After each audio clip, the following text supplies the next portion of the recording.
নমস্কার বন্ধুরা, দু জায়ের হেসেলে আপনাদের জানাই স্বাগত। আশা করি আপনারা সকলে ভালো আছেন, সুস্থ আছেন।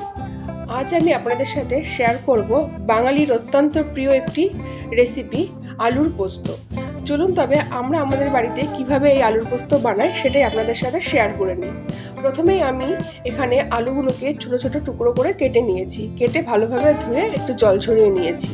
তারপর কড়াই গরম হয়ে আসলে তার মধ্যে পরিমাণ মতো সাদা তেল দিয়ে কালো জিরা ফোড়নের জন্য দিয়ে দিয়েছি। তারপর আগে থেকে কেটে রাখা আলুর টুকরোগুলোকে দিয়ে ভালোভাবে একবার নাড়াচাড়া করে নিয়ে দিয়ে দেব পরিমাণ মতো হলুদ গুঁড়ো, আর সাথে দেব একটু স্বাদ মতো নুন। সমস্ত কিছুকে ভালোভাবে সুন্দরভাবে মিশিয়ে নেব।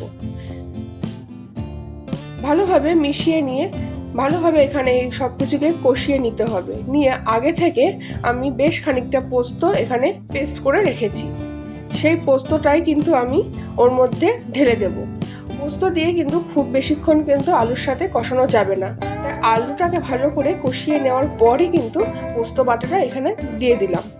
তারপর সেই পোস্ত যে পাত্রে আমি বেটেছিলাম মিক্সিতে, সেই মিক্সির ধোয়া জলটা কিন্তু আমি এখানে ব্যবহার করলাম। অবশ্যই জলটা কিন্তু আমি একটু গরম করে নিয়েছিলাম। এবার বেশ খানিকক্ষণ জল দেওয়ার পর ঢেকে রাখবো, আর সাথে দিয়ে দেবো কয়েকটা কাঁচা লঙ্কা।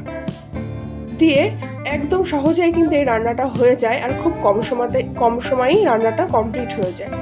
তারপর ঢাকনা তুলে এর মধ্যে দিয়ে দেব আরও একটু লবণ, আর দেব সামান্য চিনি।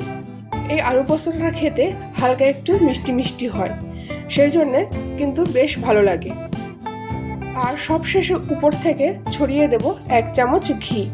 তৈরি হয়ে গেল আমাদের আলু পোস্ত। আপনাদের এই রেসিপিটি কেমন লাগলো অবশ্যই কমেন্ট করে জানাবেন, এবং ভালো লাগলে লাইক এবং শেয়ার করে দেবেন। Thank you.